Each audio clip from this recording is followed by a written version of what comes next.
بسم اللہ الرحمن الرحیم۔ خلاصہ خطبہ جمعہ سیدنا امیر المومنین حضرت مرزا مسرور احمد خلیفۃ المسیح الخامس ایدہ اللہ تعالی بنصر العزیز فرمودہ 27 اکتوبر 2023 بمطابق 27 اخا 1402 ہجری شمسی بمقام مسجد مبارک اسلام آباد ٹیل فورٹ سرے UK۔ امیر المومنین حضرت خلیفۃ المسیح الخامس ایدہ اللہ تعالی بنصر العزیز نے مرخہ 27 اکتوبر 2023 کو مسجد مبارک اسلام آباد ٹیل فورٹ UK میں خطبہ جمعہ ارشاد فرمایا، جو مسلم ٹیلی ویژن احمدیہ کے توسط سے پوری دنیا میں نشر کیا گیا۔ جمعے کی اذان دینے کی سعادت صہیب احمد صاحب مربی سلسلہ کے حصے میں آئی۔ تشہد تعوذ اور سورۃ الفاتحہ کی تلاوت کے بعد حضور انور ایدہ اللہ تعالی بنصر العزیز نے فرمایا، حضرت صلی اللہ علیہ وسلم کی سیرت کا ذکر ہو رہا تھا۔ روایات میں حضرت صلی اللہ علیہ وسلم کا اپنی بیٹی اور داماد کو تہجد کی نماز کی طرف توجہ دلانے کا بخاری میں یوں ذکر ہے کہ حضرت علی رضی اللہ عنہ بیان کرتے ہیں کہ ایک روز حضور صلی اللہ علیہ وسلم ان کے اور حضرت فاطمہ رضی اللہ عنہا کے گھر تشریف لائے اور دریافت فرمایا کہ کیا تم لوگ نماز تہجد نہیں پڑھتے؟ تو اس پر حضرت علی رضی اللہ عنہ نے جواب دیا کہ ہماری جان اللہ کے ہاتھ میں ہے، جب وہ چاہتا ہے تو ہمیں اٹھاتا ہے۔ حضرت صلی اللہ علیہ وسلم نے کوئی جواب نہ دیا اور واپس تشریف لے گئے، اور واپس جاتے ہوئے فرما رہے تھے کہ انسان سب سے بڑھ کر بحث کرنے والا ہے۔ حضرت مصلح موعود رضی اللہ عنہ اس واقعے کا ذکر کر کے فرماتے ہیں کہ ایک موقع پر جب حضرت علی رضی اللہ عنہ نے حضرت صلی اللہ علیہ وسلم کو ایسا جواب دیا جس میں بحث اور مقابلے کا طرز پایا جاتا تھا، تو بجائے اس کے کہ حضور صلی اللہ علیہ وسلم ناراض ہوتے یا خفگی کا اظہار کرتے، آپ صلی اللہ علیہ وسلم نے ایسی لطیف طرز اختیار کی کہ حضرت علی رضی اللہ عنہ شاید اپنی عمر کے آخر تک اس کی حلافت سے مزہ اٹھاتے رہے ہوں گے۔ انہوں نے جو لطف اٹھایا ہوگا وہ تو انہی کا حق تھا۔ اب بھی حضرت صلی اللہ علیہ وسلم کے اس اظہار ناپسندیدگی کو معلوم کر کے ہر ایک باریک بین محو حیرت ہو جاتا ہے۔ فرمایا، حقیقت میں حضرت صلی اللہ علیہ وسلم کا اتنا کہہ دینا اپنے اندر ایسے منافع رکھتا تھا کہ اس کا عشر عشیر بھی کسی اور کی 100 بحثوں سے بھی نہیں پہنچ سکتا تھا۔ حضور انور نے فرمایا کہ یہ واقعہ ہمیں تہجد کی ادائیگی کے حوالے سے یاد رکھنا چاہیے، اور خاص طور پر مربیان اور واقفین زندگی اور عہدیداران کو اس طرف توجہ دینی چاہیے۔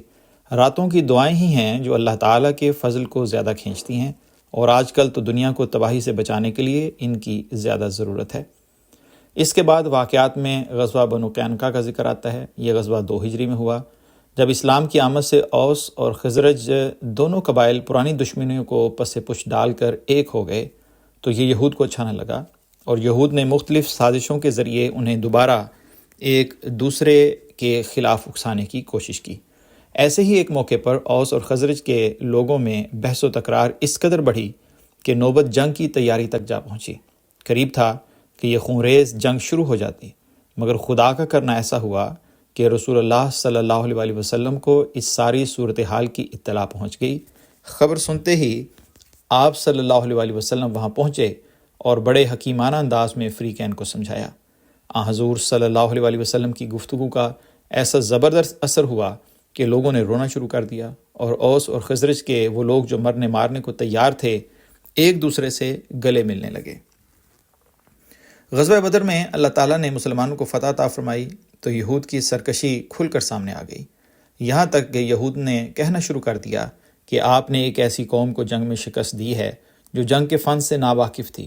اگر ہم سے آپ کی جنگ ہوئی تو آپ کو پتہ لگے گا کہ مرد تو ہم ہیں۔ یہود میں سے سب سے پہلے جس قبیلے نے معاہدے کی خلاف ورزی کی وہ بنو قینقاع تھا۔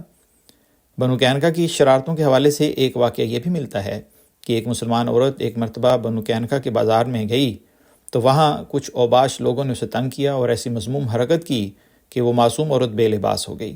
پاس ہی ایک مسلمان شخص گزر رہا تھا، جب اس نے یہ منظر دیکھا تو اس نے حملہ کر کے ایک شریر یہودی کو قتل کر دیا۔ اس پر باقی یہودی اس مسلمان پر ٹوٹ پڑے اور اسے قتل کر دیا۔ جب یہ خبر حضور صلی اللہ علیہ وسلم تک پہنچی تو آپ صلی اللہ علیہ وسلم نے فرمایا کہ ایسی حرکتوں کے لیے ہمارا اور ان کا معاہدہ نہیں ہوا تھا۔ حضرت عبادہ بن صامت رضی اللہ عنہ نے کہا، یا رسول اللہ صلی اللہ علیہ وسلم، میں اللہ اور اس کے رسول صلی اللہ علیہ وسلم کا ساتھی ہوں، اور ان کافروں کے ساتھ معاہدے سے بری ہوتا ہوں۔ حضرت صلی اللہ علیہ وسلم نے یہود کو سمجھانے کی بہت کوشش کی، لیکن بجائے سمجھنے کے انہوں نے مسلمانوں کو کھلی دھمکی دینی شروع کر دی۔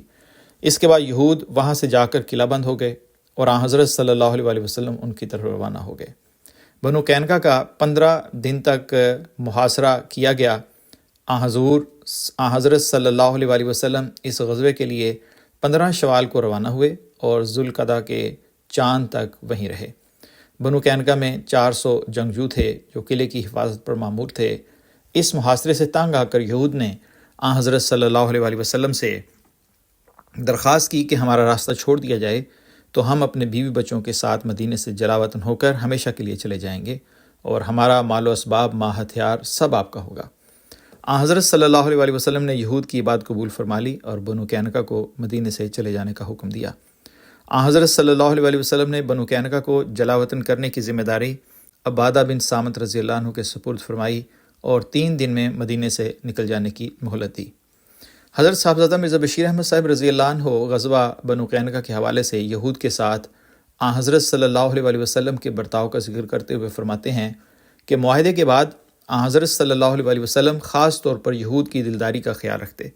چنانچہ ایک مرتبہ ایک یہودی اور ایک مسلمان میں اختلاف ہو گیا۔ یہودی نے حضرت موسیٰ علیہ السلام کی تمام انبیاء پر فضیلت بیان کی۔ اس پر مسلمان نے یہودی سے کچھ سختی کی اور حضرت صلی اللہ علیہ وسلم کو افضل الرسل بیان کیا۔ جب یہ بات حضور صلی اللہ علیہ وسلم تک پہنچی تو آپ صلی اللہ علیہ وسلم نے اس مسلمان کی ملامت فرمائی اور اسے کہا کہ تمہارا یہ کام نہیں کہ تم رسولوں کی ایک دوسرے پر فضیلت بیان کرتے پھرو۔ اس کے بعد آپ صلی اللہ علیہ وسلم نے حضرت موسیٰ علیہ السلام کی ایک جزوی فضیلت بیان کر کے اس یہودی کی دلداری فرمائی۔ اس طرح کے دلدارانہ سلوک کے باوجود یہودی اپنی شرارتوں میں ترقی کرتے چلے گئے اور بالآخر جنگ تک نوبت پہنچ گئی۔